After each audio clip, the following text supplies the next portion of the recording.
United Nations peacekeeping operations have been instrumental in maintaining stability, preventing conflicts, and facilitating the restoration of peace in regions torn apart by violence.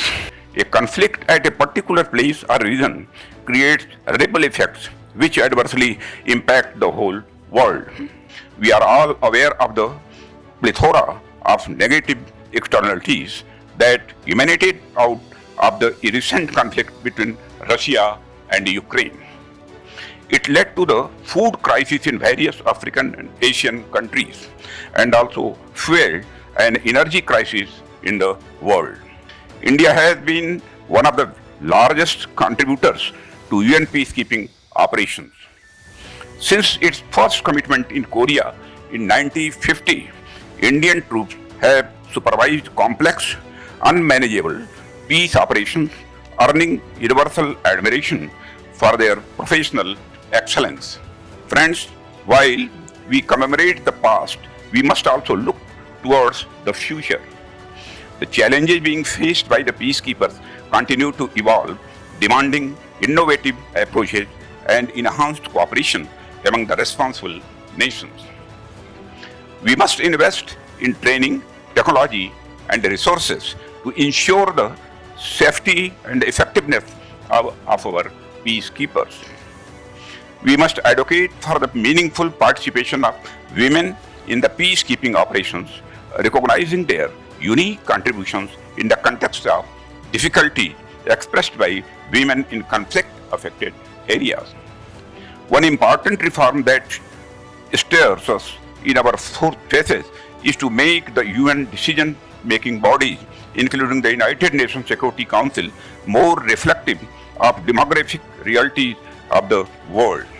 When India, the most populous nation of the world, does not find a seat as a permanent member of the United Nations Security Council, it tends to undermine the moral legitimacy of the United Nations.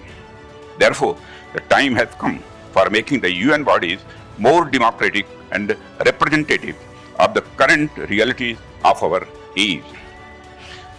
Let us renew our commitment to promoting dialogue, understanding, and cooperation among nations and within the nations. Together, we can build a future where every individual can live in peace, harmony, and with dignity.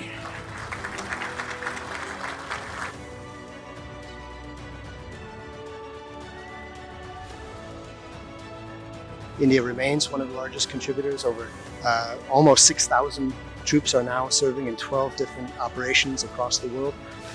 There are many different ways that Indian know-how, technology, and productive capacity is helping to support UN peacekeeping. I would mention, for example, during the COVID pandemic, Indian-made vaccines were donated by India. Hundreds of thousands of vaccines were provided to peacekeeping troops across the world at a critical moment. This was truly an important part and spirit of the Vasudhaiva Kutumbakam.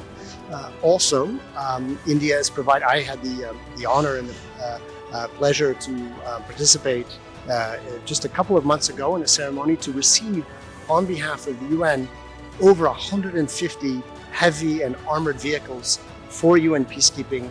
That was for South Sudan, that particular batch. But all of these made in India. So the Atmanirbhar Bharat, made in India, the absolute highest quality, brand new, very impressive. I had the opportunity even to drive one of the big armored vehicles for a couple of meters. So really meeting all of the most extreme and highest level requirements of United Nations peacekeeping. So I think this is an absolutely important and new stage in the relationship between India and India's support for UN peacekeeping. Bharat ko dil se dhanyavad.